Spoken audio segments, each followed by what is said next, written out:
Hello guys, ayan po guys ng aking nilutong ulam na sari-saring gulay. Ayan, ginisang sari-saring gulay guys ang aming ulam. Hinarvest ko dyan sa aking tanim.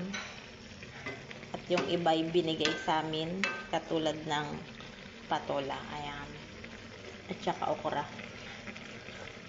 Ang sarap. Yun lang guys, yan ang aming ulam. Pwede na tayong kumain, luto na. Bye-bye.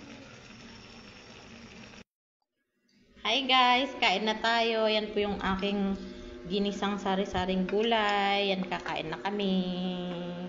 Kain po. Ang sarap. Sarap yan. Yan, may sili pa. Kain na tayo guys. Bye-bye. Let's eat.